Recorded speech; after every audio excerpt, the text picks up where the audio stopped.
Queridos irmãos da Igreja Batista Vasco da Gama, graça e paz e misericórdia da parte do Senhor nosso Deus seja multiplicada a todos os irmãos. Queria mandar desde já um abraço à amada igreja, na pessoa do seu pastor Daniel, em nome da nossa Associação Batista Jaguaquarense, em nome da Ordem dos Pastores da nossa Subseção Batista Jaguaquarense, e em nome da nossa igreja, a PIB de Jaguaquara, e também de seu pastor presidente, pastor Eduardo Falcão Machado. Não sei se os irmãos lembram de mim, sou o pastor Valdinei, estive pregando aí, se não me falha a memória, no início do ano. Estive com os irmãos pregando aí na igreja. Foi, na verdade, se não me falha a memória, foi em uma reunião do conselho. Foi uma reunião do conselho. Pastor Daniel me pediu que trouxesse uma palavra ao coração dos irmãos. Eu gostaria de fazer nesse momento isso, trazer uma palavra de fé, de esperança ao coração dos irmãos. E a palavra que eu queria trazer se encontra no livro de 2 Crônicas, é um texto que eu gosto muito, é o livro de 2 Crônicas, capítulo de número 20. E queria que, se você pudesse, abrir a sua Bíblia também para me acompanhar. Eu estarei orando, enquanto eu oro, os irmãos podem pegar suas Bíblias para me acompanhar em leitura. 2 Crônicas, capítulo de número 20. Vai também um abraço aí da minha esposa, Dona Simone, que está aqui me auxiliando. Vai um abraço dela também a todos os irmãos. Fala conosco, Senhor, através da tua bendita palavra, tua palavra que é viva e poderosa. Fala ao nosso coração, Senhor. E que essa palavra encontre espaços, guarida, e que ela possa dar paz à nossa alma e ao nosso espírito, Senhor. É no nome de Jesus que tudo isso nós te clamamos, e para a glória do nome de Jesus. Amém. Eu pensei, a princípio, irmãos, em ler o texto todo, em ler o texto de 2 Crônicas todo, mas não irei fazer isso. O texto é muito grande. Eu vou ler alguns versículos-chave para a meditação nesse momento para os irmãos. 2 Crônicas 20 diz o seguinte: vamos ler o versículo de 1 a 4, 10 a 12 e de 21 a 23. Passado um tempo, os moabitas, os amonitas, os neutitas se reuniram para lutar contra Josafá. Ele recebeu essa informação: há um enorme exército se aproximando, vindo do outro lado do Mar Morto, para atacá-lo. Não temos tempo a perder. Eles estão em Hazazon Tamar, o oásis de En-Gedi. Assustado, Josafá orou, buscou a ajuda do Eterno e decretou um jejum nacional. Todo o povo de todas as cidades de Judá se reuniu para pedir ajuda ao Senhor. Versículo 10. Pois é o que está acontecendo agora. Os amonitas, os moabitas e os moradores da montanha de Seir estão nos ameaçando. Essa aqui já é a oração de Josafá. Quando o teu povo Israel veio do Egito, não permitiste que ele entrasse no território deles. Nós contornamos a terra deles e não o atacamos. Agora eles estão vindo para nos expulsar da terra que tu nos deste. Ó Deus, não irás fazer nada? Não temos forças para enfrentar esse grande bando de vândalos que vão chegar dispostos a tudo. Não sabemos o que fazer, por isso recorremos a ti. Em outras versões que eu gostaria de usar hoje, esse final do versículo 12 vai dizer assim: nós não sabemos o que fazer, mas os nossos olhos estão postos em ti. Só uma curiosidade, irmãos. A Bíblia que eu estou usando aqui, a versão é a Mensagem do Eugene Peterson. Eu gosto muito da Mensagem e é o texto que eu estou aqui utilizando para os irmãos. Então, terceiro texto e último texto, de 21 a 23. Depois de conversar com o povo, Josafá formou um coro para louvar o Eterno. Com vestimentas litúrgicas, eles marcharam à frente das tropas cantando: Deem graças ao Eterno, o seu amor leal não tem fim. Assim que eles começaram a cantar louvores, o Eterno armou uma emboscada contra os amonitas, os moabitas e os moradores da montanha de Seir, que tinham vindo atacar Judá, e eles foram todos derrotados. Irmãos,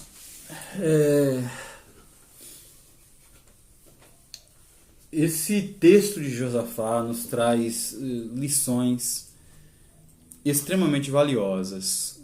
E eu gostaria de compartilhar algumas dessas lições juntamente com os irmãos essa noite.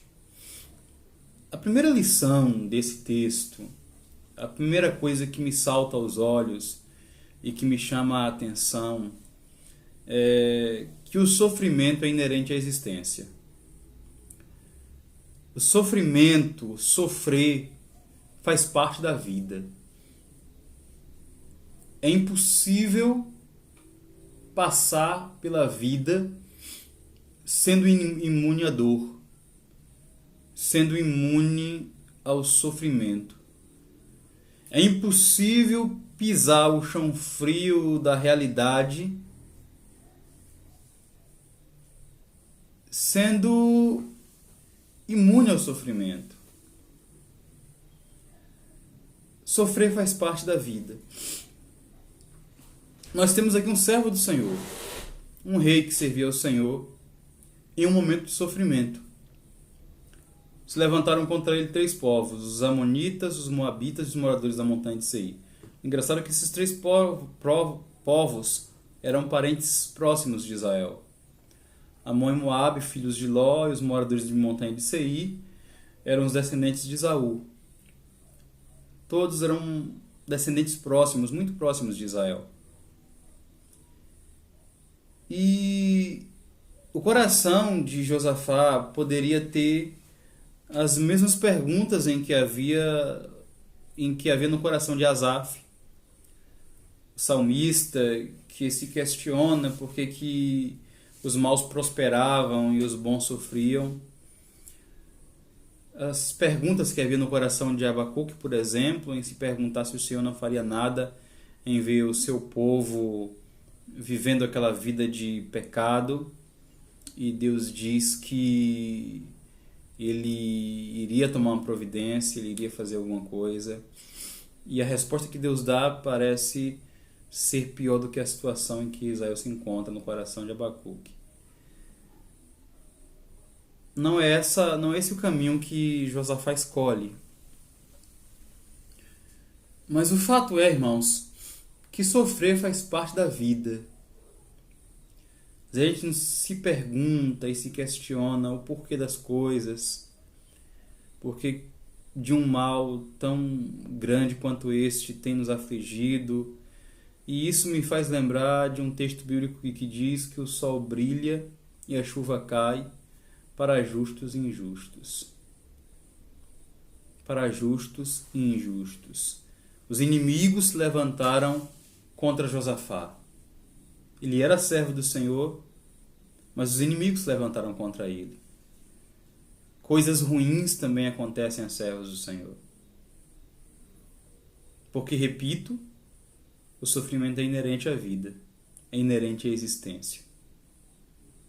Porque, repito, é impossível passar ou pisar o chão frio da realidade sem passar pelas dores inerentes a ela. Mas é a atitude de Josafá que me chama muita atenção. E quando eu falo sobre sofrimento, esse solo sagrado, onde se deve pisar com muito cuidado, eu me recordo do apóstolo Paulo dizendo: eu posso todas as coisas naquele que me fortalece. E esse todas as coisas aqui é de fato todas as coisas.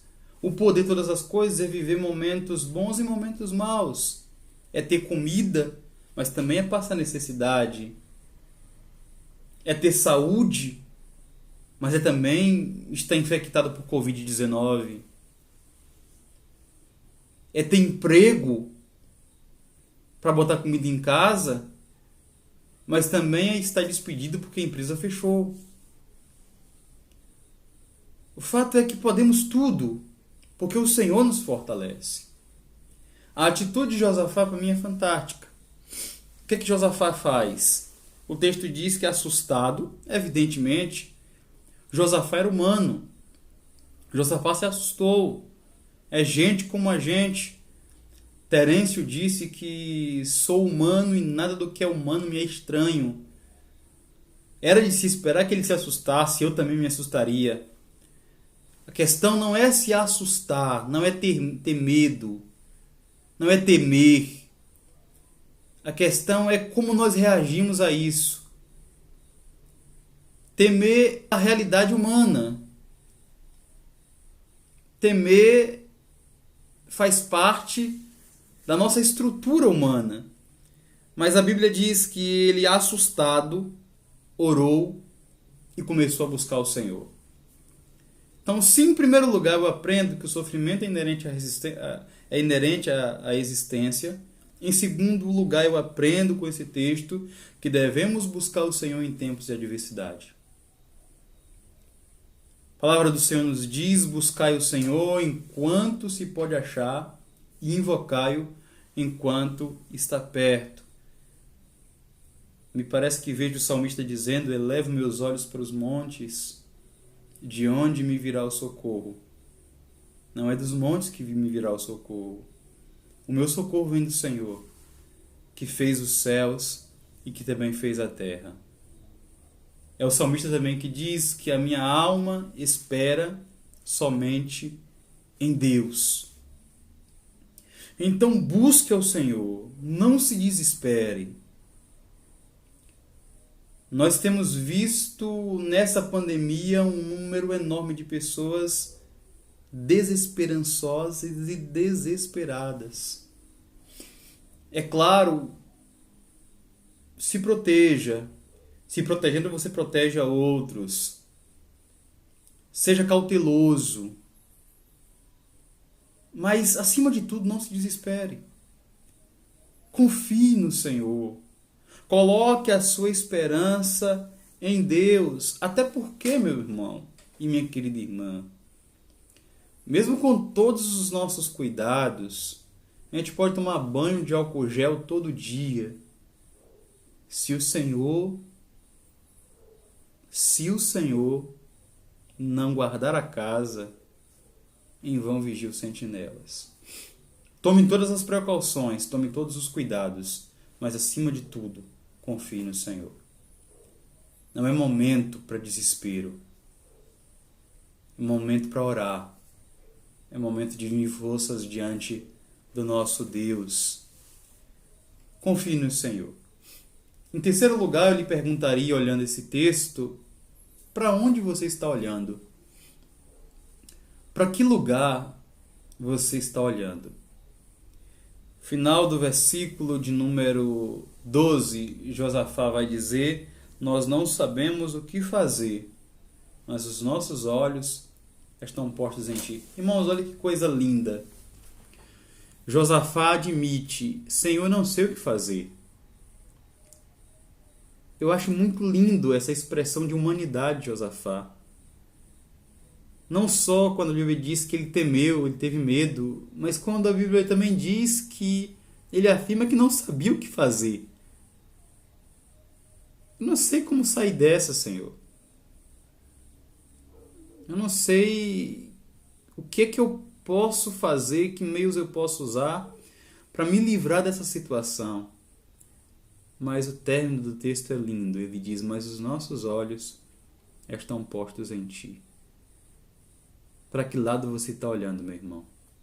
Para que direção você está olhando? Para onde você tem colocado, em que lugar você tem colocado o seu olhar, os seus olhos?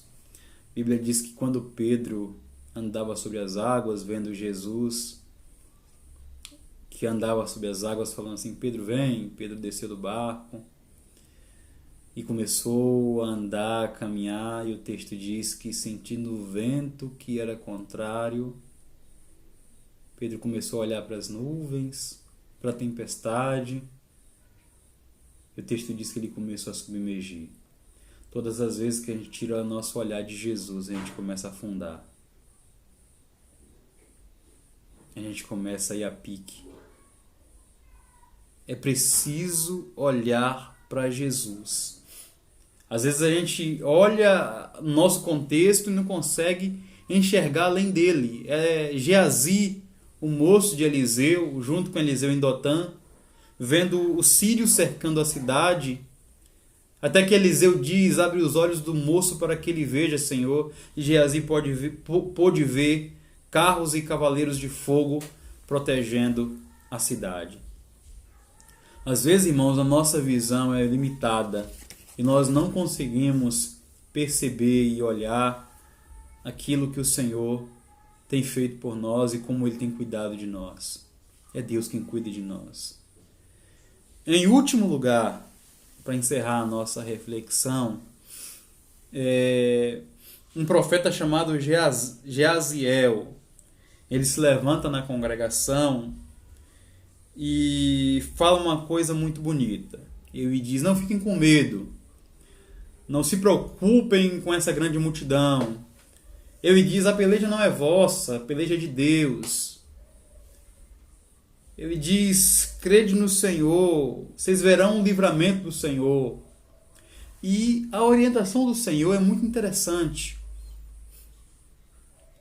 Deus vai dizer: Josafá, coloque o exército à frente.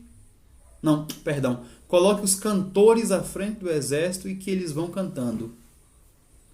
Coloque os levitas para ir cantando à frente do exército. Irmãos, não sei se para você, mas para mim isso não faz nenhum sentido. Como é que eu coloco na frente de um exército que vai para o campo de batalha cantores? Isso não faz sentido. E o que isso me ensina é que eu devo ouvir a voz de Deus, por mais estranha que ela soe aos meus ouvidos. Acima de tudo, ouça a voz do Senhor. Ouça a voz do Senhor. A matemática de Deus, ela muitas vezes, não raras vezes, ela é estranha. A multiplicação dos pães, onde 5 pães e 2 peixinhos alimentou tanta gente, é a prova disso. Deus às vezes pede coisas ou fala coisas que para nós é muito estranho. Mas nós precisamos confiar no Senhor. Precisamos confiar na sua voz. Quando Deus quer agir, Ele quebra as nossas lógicas.